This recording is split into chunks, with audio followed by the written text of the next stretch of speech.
Hai Sobat Sukses, kali ini saya akan membahas apakah rekening bank Anda, terutama yang di atas 1 miliar, bisa dilaporkan auto ke pajak tanpa sepengetahuan Anda.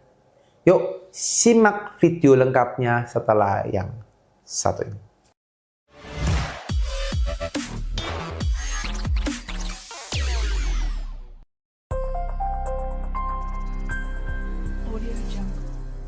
Oke teman-teman, ya banyak yang tanya, banyak yang DM. Kemarin juga video kami sempat viral ya terkait dengan rekening di atas 1 miliar dilaporkan pajak.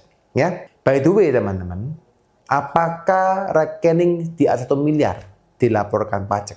Ya kalau secara aturan kemarin memang secara bank perbankan memang harus dilaporkan. Ya, perbankan ada nominal tertentu ya yang memang diminta untuk lapor ke BI dan sebagainya, dan ini auto lapor ke pajak. Cuma sekarang kita nggak usah mikir 1 miliar karena nggak semua Anda sekarang punya 1 miliar kan gitu ya. Sebagian dari Anda mungkin yang nonton video ini sudah punya rekening 1 miliar, tapi sebagian besar mungkin belum.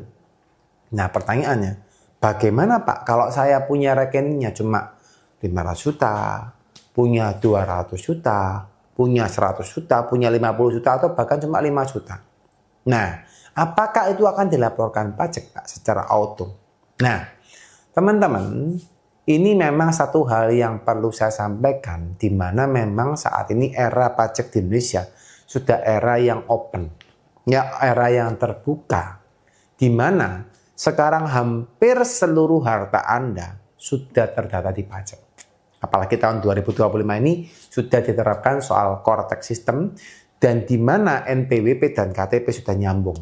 Makanya sekarang teman-teman tidak harus lagi buat NPWP ya, langsung satu kartu yaitu kartunya KTP ya, kartu KTP jadi kartu NPWP Anda. Begitu KTP dan NPWP teman sudah nyambung teman-teman, sebelum Cortex pun berlangsung tahun 2020-2021 kami sudah membuktikan dengan kondisi mata kepala kami sendiri bahwa petugas pajak sekelas AR sudah bisa tahu harta daripada klien-klien kami. Mereka tinggal print, kirim PDF, dan kami lihat, wah, hartanya mereka tahu semua. Ya. Dan teman-teman, apalagi di Cortex, kalau teman-teman dengar soal Cortex ini merupakan satu portal untuk menyambungkan seluruh data wajib pajak secara 360 derajat. Ya. Jadi atas, kanan, kiri, bawah, kelihatan semua oleh petugas pajak. Baik itu dari dirjen atas ataupun dari petugas, mereka bisa akses selama mereka punya hak untuk mengakses Anda. Jadi bukan semua orang diakses ya, tapi mereka yang punya akses ke Anda, ya minimal AR Anda lah. Kan AR Anda punya tugas untuk mengakses Anda, ya. Jadi mereka bisa lihat, oh ternyata Anda punya harta apa aja. Itu akan kelihatan. Nah, saya ngomongin teman-teman, saya tidak ada bermaksud menakut-nakuti, ya. Tapi ini real case ya. Sampai hari ini pun di ranah saya YouTube masih banyak orang yang komentarnya negatif. Ya itu whatever. Saya bukan antek-antek pajak, saya juga bukan jualan program ya. Kami cuma ingin membantu ya. Terserah Anda mau berperan seperti apa ya. Saya tetap akan konsisten membuat konten karena apa? Karena bagi saya memberikan manfaat kepada Anda semua. Sama seperti teman hari ini teman. Saya ngomong apa adanya, bahwa petugas dengan adanya Cortex itu akan sangat-sangat dipermudah untuk mengakses seluruh data Anda. Ya, terutama buat teman-teman yang sampai hari ini masih melakukan pembukuan ganda di dalam perusahaannya. Ya.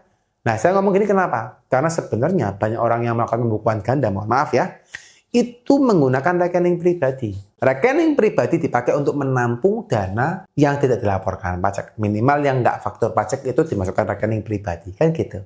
Ya. Terus apa? Nanti dimasukkan kemana?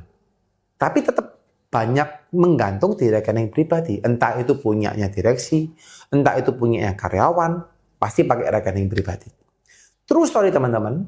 Ada satu orang, satu klien ya, yang sebelum ke kami tentunya gitu ya, dia kena masalah gitu ya. Kena masalah adalah apa? Masalahnya adalah dia sempat kena karyawannya dipanggil.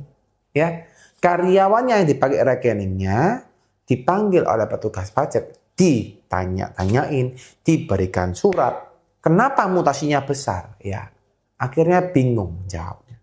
Ya, Jadi ini real case teman-teman, bukan ngomong-ngomong kosong. Real case karyawannya yang dapat rekening putaran besar itu dipanggil. Ya karena ownernya takut dia pakai rekeningnya karyawan. Akhirnya begitu kalian dipanggil, ownernya pun ikut pusing. Kenapa? Karena itu uangnya dia, bukan uangnya karyawan. Begitu karyawan salah ngomong, ownernya langsung kepegang kan gitu. Ya terus story. Dan akhirnya pun harus bayar karena ketahuan akhirnya. Ya, apalagi kalau itu adalah rekening ownernya sendiri, ya. Langsung skakmat teman-teman. Ini kondisi yang cukup atau bukan cukup. Ini sangat-sangat berbeda dengan yang lama-lama. Masih banyak pengusaha saat ini yang berpikiran bahwa saya sebaiknya bayar pajak semurah-murahnya. Ya, dengan cara apa? Mengurangi omset sebanyak-banyaknya atau menambah kos sebanyak-banyaknya. Ya. Jadi banyak yang masih punya pikiran seperti itu. Apakah itu benar? Saya boleh katakan menurut saya teman-teman ya, menurut saya itu kurang tepat untuk Anda lakukan sekarang.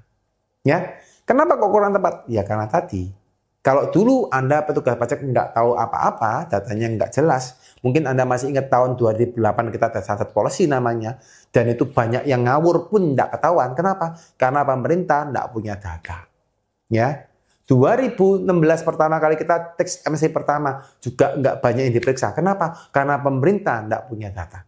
Oke, belum punya data yang kuat. Tapi 2021 teman-teman, waktu tax amnesty, bukan tax amnesty ya, program pengungkapan sukarela yang katanya tax amnesty yang kedua, itu pemerintah sudah bisa lihat data.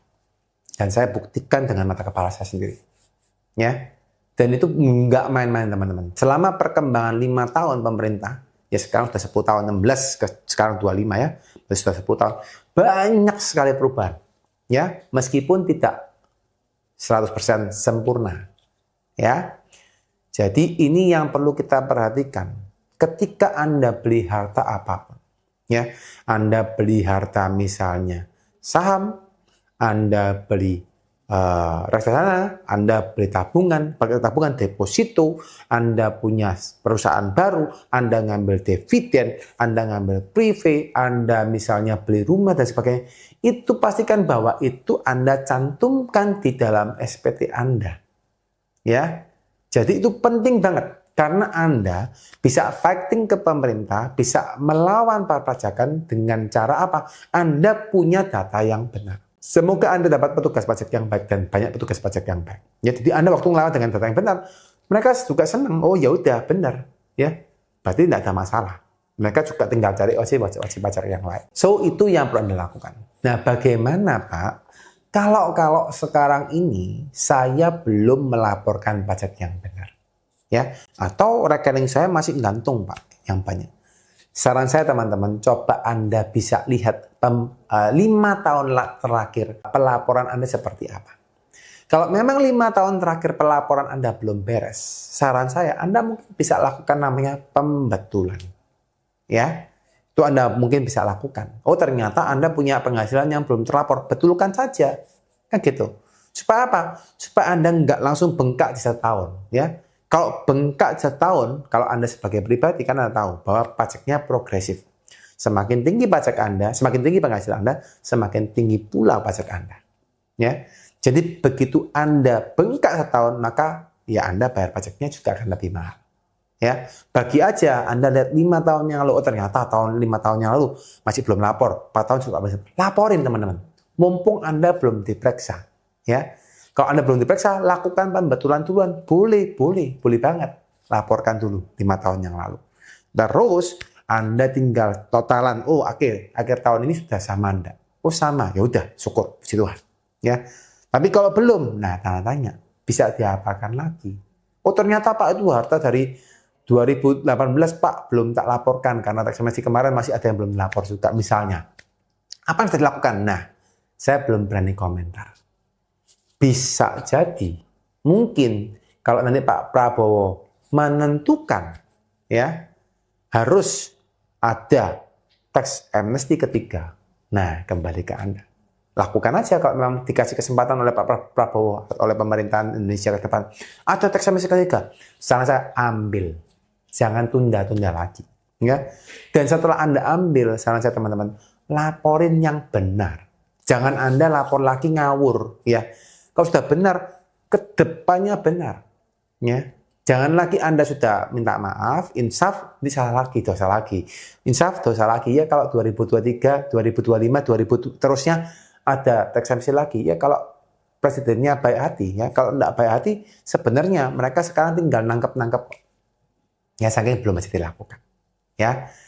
Nah, itu teman-teman, saya di sini tidak ada kapabilitas untuk menakut-nakutin Anda. Saya ngomong aja apa adanya, tapi semoga video ini bisa memberikan Anda pencerahan yang mendalam soal perpajakan. Buat teman-teman yang merasa butuh dan ingin bertanya, silakan ya. Saya membuka teman-teman untuk teman-teman bisa melakukan sesi konsultasi secara private buat teman-teman yang merasa butuh saja ya. Jadi kita ada sesi konsultasi private untuk teman-teman yang memang merasa butuh permasalahan ini dibahas secara online dan secara private ya, ataupun teman-teman mau ketemuan pun juga bisa. Untungnya nantinya kami bisa memberikan pandangan-pandangan yang lebih dalam, lebih tajam untuk membantu menyelesaikan masalah perpajakan Anda. Ya, tapi teman-teman yang mungkin pengen bertanya saja, silakan teman-teman tinggal chat di kolom chat. Buat teman-teman yang terberkati dengan video ini, ya silakan Anda boleh like videonya, subscribe bagi yang belum subscribe supaya bisa mendengarkan konten saya berikut-berikutnya. Dan buat teman-teman yang tahu teman-teman yang ada butuh mendapatkan informasi mengenai video hari ini, teman-teman boleh share kepada teman-teman yang lain supaya mereka juga bisa terberkati dengan video yang saya buat. Semoga teman-teman yang menonton video kali ini sampai akhir bisa tetap sehat, semangat, dan selalu sukses bahagia.